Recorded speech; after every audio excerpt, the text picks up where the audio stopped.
Les effectifs des commissariats seront renforcés pour améliorer le ratio police-population, notamment dans les zones les plus criminogènes, les zones commerçantes et les zones à forte densité de population comme les banlieues.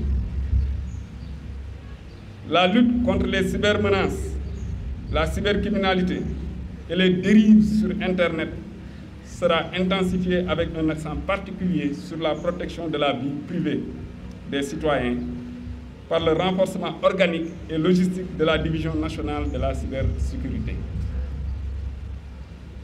L'action de la police nationale dans la surveillance et la protection de nos frontières sera davantage consacrée par la création d'unités de patrouille frontalières, l'extension aux frontières terrestres du réseau automatisé de contrôle des entrées et sorties aux frontières, le renforcement du maillage par la création et la construction de nouveaux postes frontières. Dans la même lancée, je travaillerai à la mise sur pied effective d'une police maritime pour mieux lutter contre les infractions maritimes et contre la migration irrégulière par voie maritime. La lutte contre la criminalité transnationale organisée, notamment les trafics ainsi que le terrorisme et le blanchiment, sera renforcée. Le Sénégal étant de plus en plus utilisé comme zone de transit pour le trafic de drogue, comme le prouvent les récentes saisies. Les trafics divers, médicaments, faux monnayages, etc., y étant également de plus en plus présents. Ce combat passe par le relèvement des capacités des unités de lutte existantes et la formation du personnel dans ces domaines spécifiques. En effet, ce sont souvent des domaines qui nécessitent un savoir-faire particulier. La redynamisation de la pratique du renseignement, aussi bien stratégique qu'opérationnel, reste également un objectif de premier plan. Sur ce point, l'un des défis majeurs reste l'amélioration des conditions de travail et de formation des personnels des unités de renseignement. J'œuvrerai au renforcement de la coopération avec les autorités judiciaires, administratives, municipales, mais surtout à la synergie d'action avec les autres postes de défense et de sécurité, aussi bien au plan national qu'au plan sous-régional. En effet, pour être efficace, la sécurité ne peut qu'être globale et collaborative. Ceci du fait de la complexité de plus en plus accrue des liens entre les différentes menaces ou les différentes criminalités, qu'elles soient nationales, transnationales ou transfrontalières. Le monde est devenu en effet une toile d'araignée où chaque action ou interaction à un point déterminé peut avoir des conséquences partout ailleurs. Ainsi, pour mieux anticiper et lutter contre la criminalité transnationale organisée et le terrorisme, nos services de sécurité sont condamnés à travailler en parfaite collaboration, à gérer la sécurité de façon concertée et coordonnée, et même à mutualiser les ressources, ce à quoi je m'emploierai. Monsieur le ministre, Mesdames, Messieurs, je vais m'atteler à cette collaboration et y engager d'ores et déjà tous mes collaborateurs et tout le personnel. Cette collaboration nécessaire avec les autres entités des forces de défense et de sécurité l'est encore davantage entre services de la police nationale.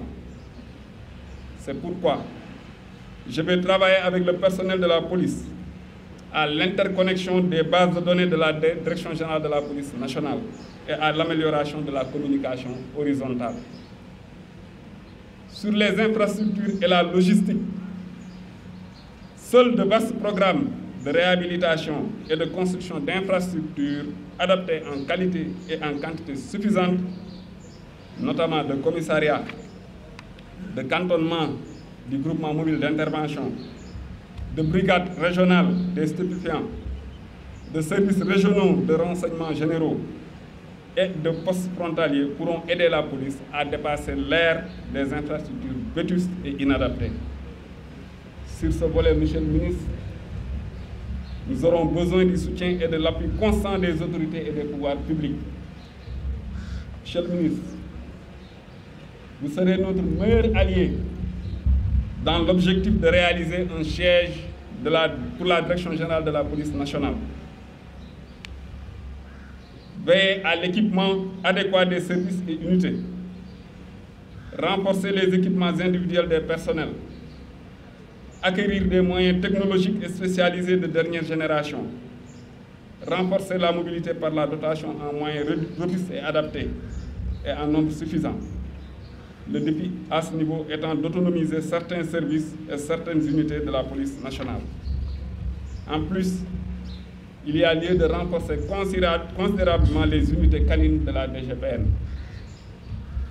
Au titre des réformes judiciaires et statutaires, le statut des fonctionnaires de la police nationale fera l'objet de larges réflexions en vue de sa réactualisation et de son réajustement. Il y aura aussi lieu de réfléchir à compléter ou revoir carrément le texte sur les policiers volontaires adjoints. Je poursuivrai la réorganisation de la Direction générale de la police nationale déjà lancée en proposant une nouvelle architecture organisationnelle offrant une meilleure prise en charge des besoins des populations et une optimisation des services rendus par la police nationale, comme nous le demande M. le ministre. Je souhaiterais également faire adopter et vulgariser un code de déontologie du policier. S'agissant de l'épanouissement social et professionnel des fonctionnaires de police, la bonne prise en charge sanitaire et de la sécurité sociale des policiers ainsi que de leurs familles sera améliorée par le relèvement du plateau technique du centre médico-social et la dotation conséquente du service social de la police nationale. De même, un vaste programme en vue de redynamiser le sport sera déroulé afin de permettre à la police nationale de retrouver ses lettres de noblesse dans le milieu sportif, à travers des athlètes et des équipes qui jouent les premiers rôles. Pour cultiver l'esprit de corps, des actes de cohésion et de raffermissement de la solidarité et de la camaraderie seront régulièrement organisés. Tournois de football, basketball, séminaires de partage, activités de promotion, baptême des promotions, etc. La relance de la mutuelle de la police sera effective. La réflexion sera lancée autour de la redynamisation de la coopérative d'habitat pour accompagner les fonctionnaires de police dans l'obtention d'un chez-soi digne de ce nom et à un coût acceptable. Monsieur le ministre de l'Intérieur et de la Sécurité publique, ce sont là les bases d'action que je compte mettre en œuvre sous votre impulsion et votre accompagnement ainsi que votre support dans le but d'avoir une police nationale forte, préparée et apte à contribuer avec efficience et efficacité à la sécurisation du Sénégal et des Sénégalais, dans le strict respect des lois et règlements et dans le respect des droits et libertés des individus. Monsieur le ministre, pour réussir la mission qui m'est confiée et mériter la haute confiance de Monsieur le Président de la République, j'ai besoin du soutien de chacun et de tous. Permettez-moi de lancer un appel appuyé à mes collaborateurs et à mes collègues. Contrôleurs généraux, commissaires, officiers, sous-officiers, agents de police et policiers adjoints. Cette noble mission, je la réussirai avec vous toutes et tous. Je salue votre sacrifice et votre engagement au quotidien. Je consacrerai toutes mes forces à la préservation de vos intérêts matériels et moraux, à votre bien-être et à celui de vos familles. En retour, je vous demande solennellement d'inscrire vos actions dans la loyauté, la probité, le respect des lois et règlements, la discipline et le respect de vos chefs, et surtout dans la magnanimité et l'empathie envers les populations que vous êtes censés protéger et servir.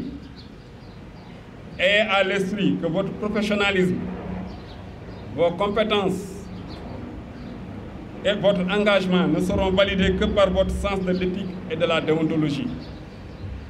Monsieur le ministre, Mesdames, Messieurs, je vous remercie de votre aimable attention dans l'honneur au service de la loi.